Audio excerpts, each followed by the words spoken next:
For months, I caught glimpses of Clara from the safety of my cubicle. So beautiful, faultless. Through innocent eavesdropping and pattern recall, I unknowingly learned almost every detail of her life. When she had lunch, who her friends were, and where she would be at any given moment of the workday.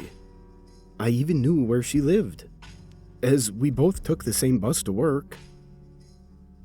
On the long commutes, she never so much as batted an eye in my direction, unfazed by my existence. Admiring from afar was all I ever did. But on this day, I felt an inexorable urge to connect with her. After settling in at my workstation, I became aware of a grouping of words that made up an ominous internal dialogue. "This is the day. She will be yours." My blood ran cold. The choice of words, the cadence with which they were spoken, this voice was not my own. "Hello?" I asked quietly, unsure if what I had heard was even really there. A reply confirmed its presence. "You need her." I stood upright, officially rattled. "Who's there?" By this point, everyone was staring at me, including her. I smiled, awkwardly. She made a perturbed look and walked away, seemingly frightened. A wonderful first exchange. Everyone else averted their eyes and returned to work. I sat down and attempted to do the same, chalking up my bizarre experience to a lack of sleep.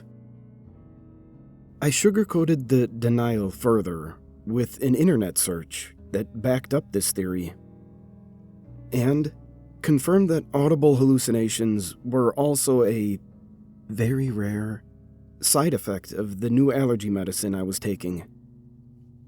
Satisfied with my haphazard research, I craned my neck around the confines of my cubicle and noticed that Clara was shuffling some papers around at the copy machine. A strange feeling overcame me in this moment. For whatever reason, I felt I could bear the distance between us no longer. My legs began moving, opposite the signals my brain tried sending to them. I couldn't believe what I was doing, but infatuation seemed to outweigh my fear. I felt such a strong need to reach out and touch her. Just as I was about to take my final step in her direction, our boss came over and pulled her aside to discuss some work-related matters. I sighed in relief, shaken by my own actions. Another internet search turned up very little evidence that sleep deprivation coupled with certain antihistamines could translate into a hormone imbalance, potentially leading to an increased libido. That must have been it. I thought, despite its many holes, this explanation sat well with me. At least, for a few moments. "Chase her down. Demand her attention." The voice was back. Panic set in as I dove into my work and did my absolute best to ignore the taunting, as well as my new urges. This was easier said than done, especially with how often Clara walked by my cubicle to get to and from her various workplace destinations. At one point, I almost grabbed her leg as she strolled past.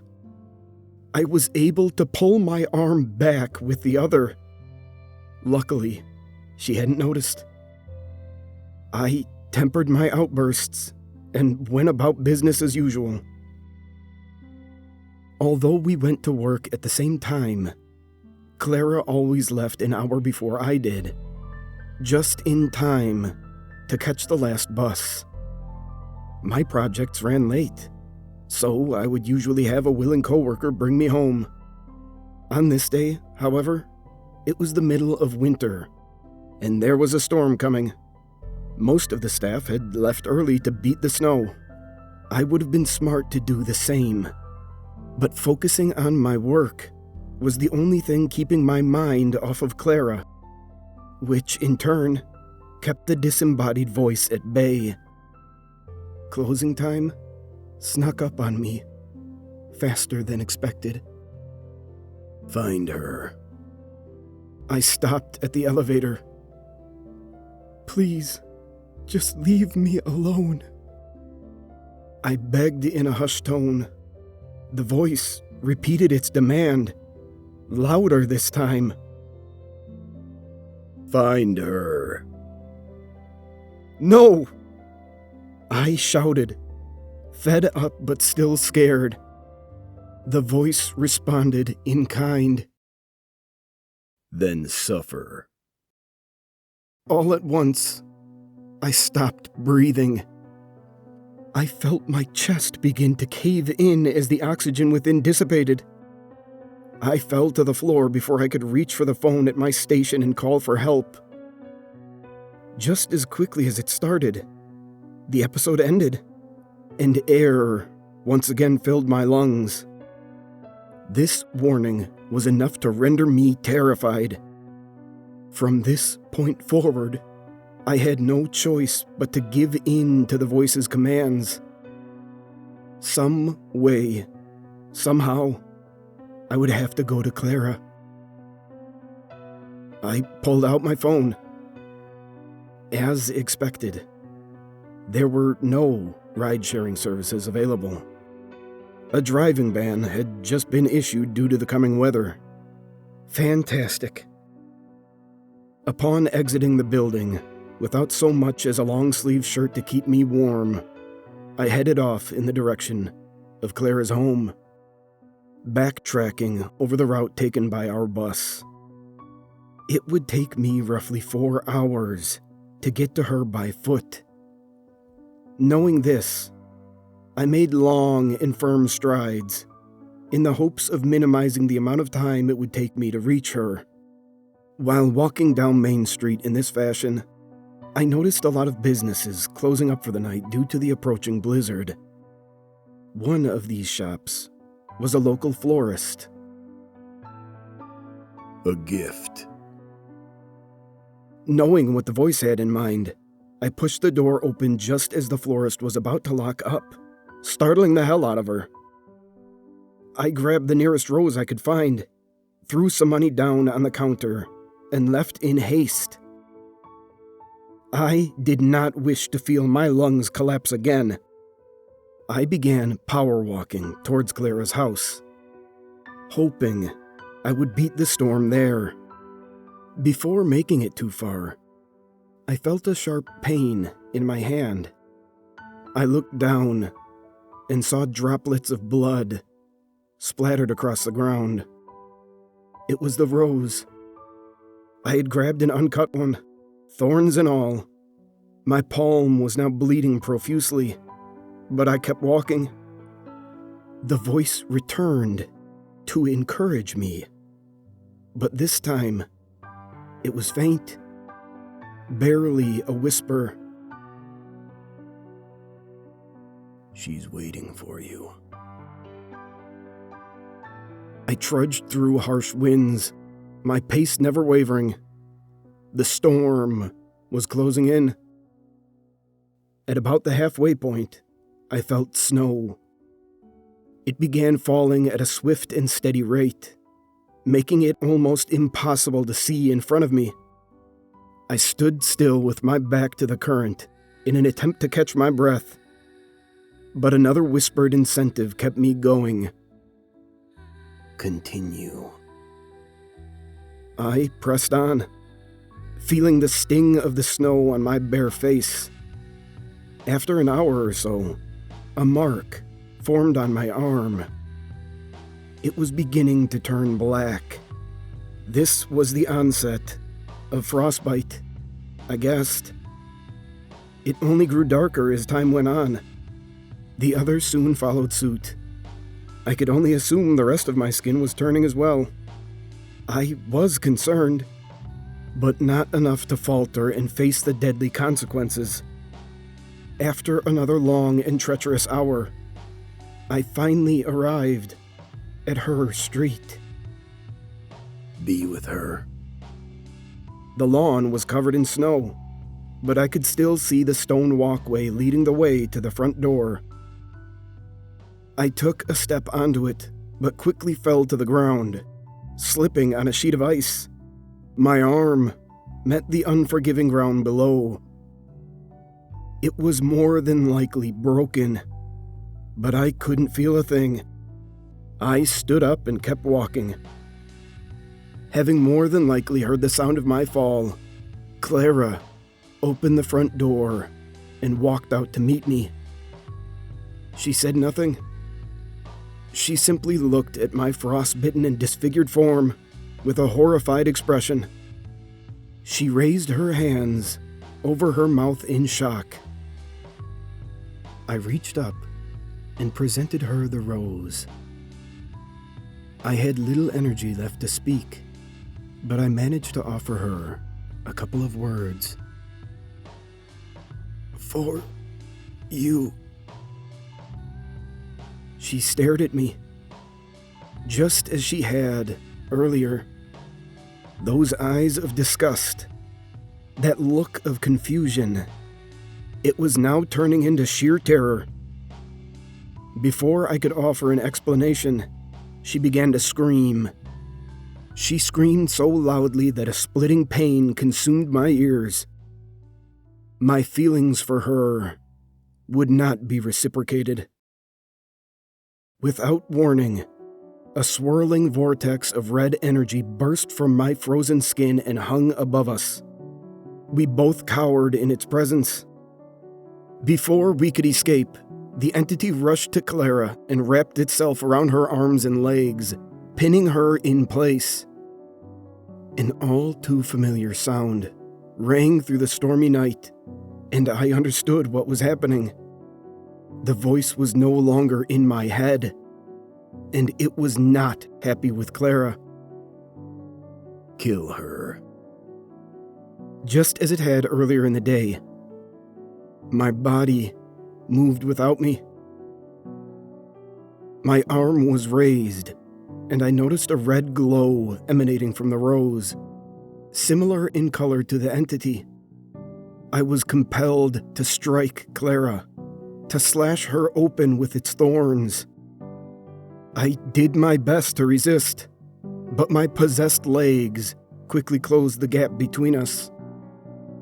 As my arm wound up for the attack, I cried out. I yelled, to which the entity responded. Do as you are told. I can't quite explain it, but in this bleak moment, an idea sprung to mind. Less a thought than it was a feeling. A last-ditch effort to fight back. Okay. I'll do it. Just please, release me. Very well. Make it quick. My restraints were lifted. I was surprised it had complied, but did my best not to show it. I then looked at Clara with saddened eyes. I'm sorry. I swung the rose and struck skin. Blood poured onto the snowy ground. My blood. What are you doing? I sliced open every inch of my skin I could see. In a low whisper, the voice pleaded with me. No, stop this at once, I beg of you. Clara was freed of her binding and ran back into the house. I kept cutting until there was a pool of red surrounding me. I fell into it and lost consciousness. When I awoke, I was in a hospital bed. To my left was Clara, asleep in a chair. I was in a great deal of pain, but it seemed my wounds had been attended to. Better yet, I no longer felt the darkness within.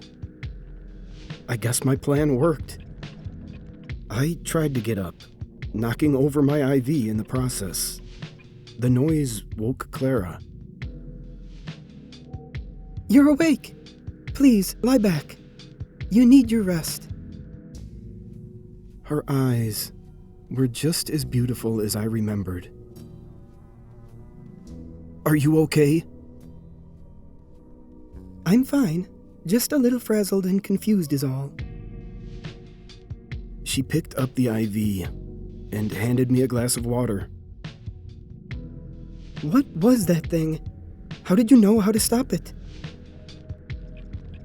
I don't know. It was a strange sensation I became aware of. I felt as though it was tied to my veins in some way. A blood demon of sorts. Without my blood, it couldn't survive. She stared at me, silent. You probably think I'm crazy, don't you? She shot me an infectious smile. I was there too. I heard it, saw it even. If you're crazy, we both are. We laughed.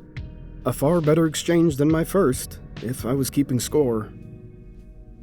The rest of the day was nice. We talked for hours and really got to know each other. Before she left, Clara promised she would visit the following day. For a brief window, things were looking really good. But then, a familiar voice broke through, shattering the illusion. I told you she would be yours.